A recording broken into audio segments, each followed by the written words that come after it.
My name is Nancy. I'm a 37-year-old nurse. One day, I heard from a colleague that my father, Ben, had been suddenly brought to the hospital where I work. They said he was lucid, so after finishing my shift, I rushed to his side. With a healthy-looking smile, he greeted me. "Hey, sorry to bother you." However, he was brought in because of stomach pain, and they discovered he had colon cancer after tests. When I was 14, Ben remarried a woman named Hillary. As time went on, it became apparent that Hillary had her issues.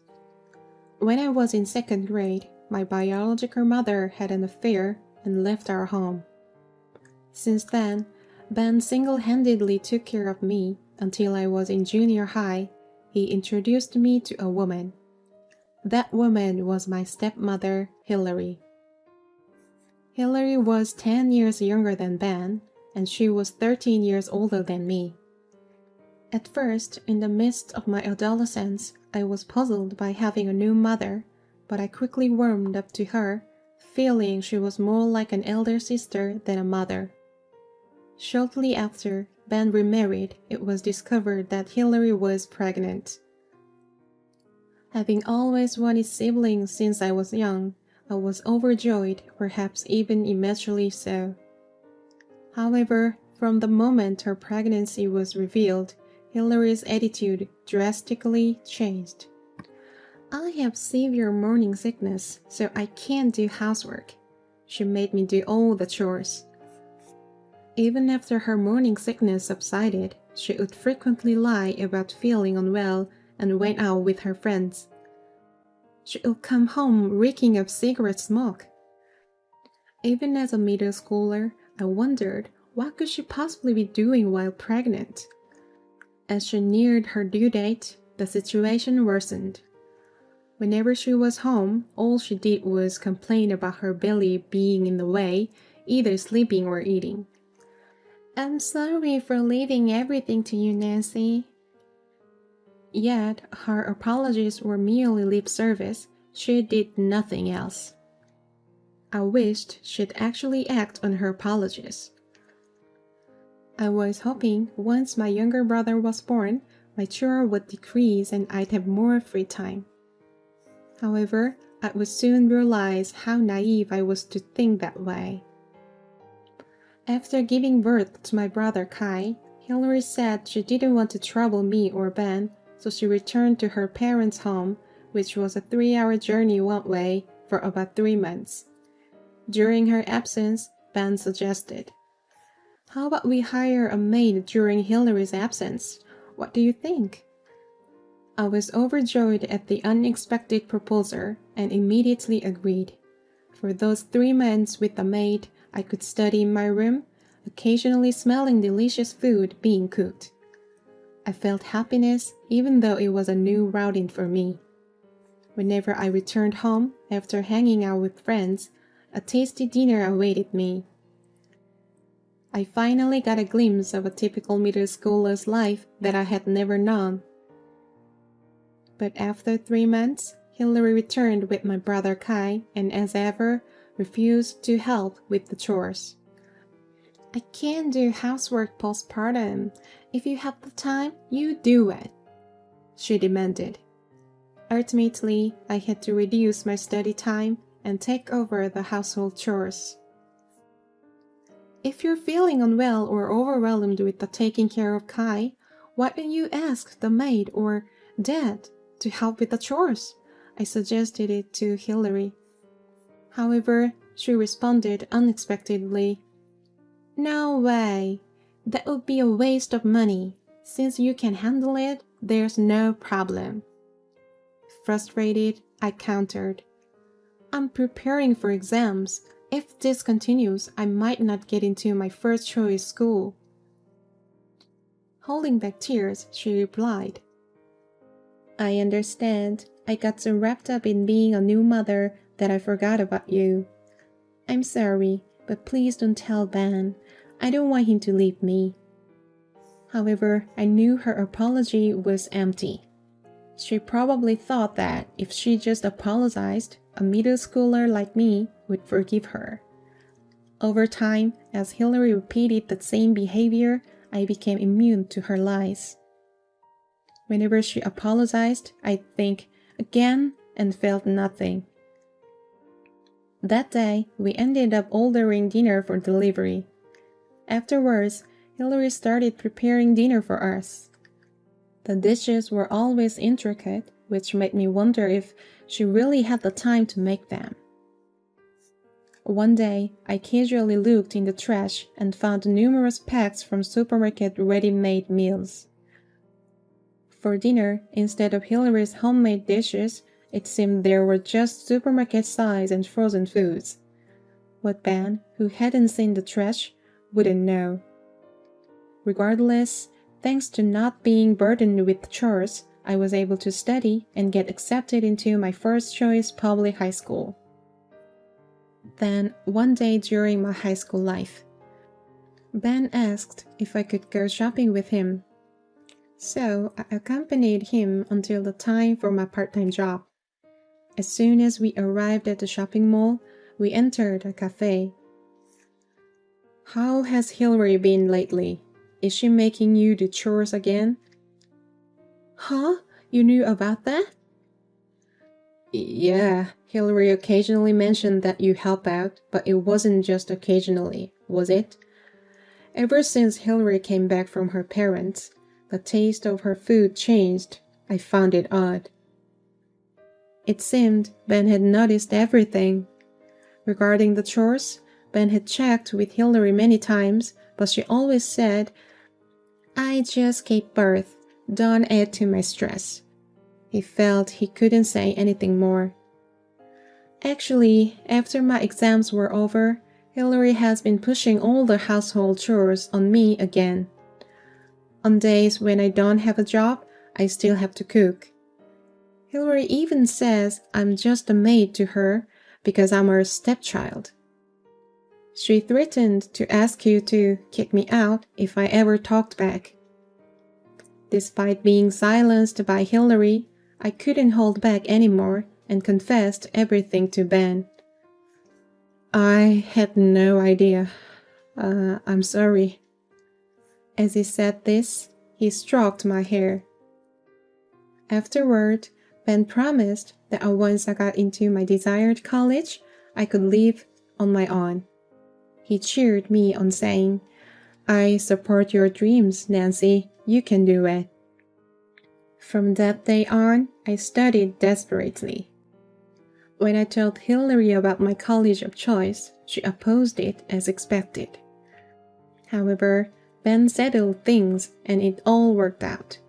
Hillary probably didn't like the idea of losing her free housemaid. Using my 3-year-old brother Kai, she disrupted my studies daily. Even at 10 p.m., she wouldn't put Kai to bed. Holding a toy, Kai would run up to me after I came back from my part-time job and ask, "Big sis, play with me." "I have to eat and study now. You should sleep." As I picked him up, he began to cry. "Mommy told me to play with you." Every day after that, Ben would comfort crying Kai. Despite the many obstacles from Hillary, with Ben's support, I successfully got into a college outside the county and began living on my own. Later, I heard that Hillary began mistreating Ben more. But thinking of young Kai, Ben endured living with them.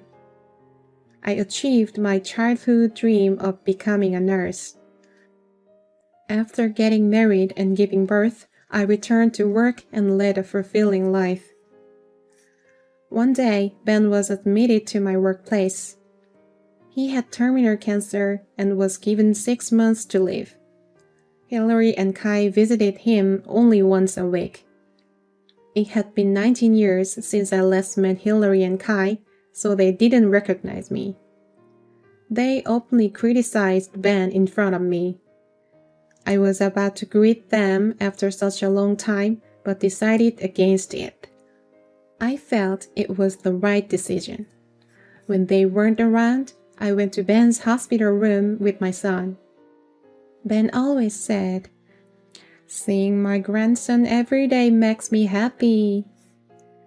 After a year-long battle with cancer, he passed away peacefully.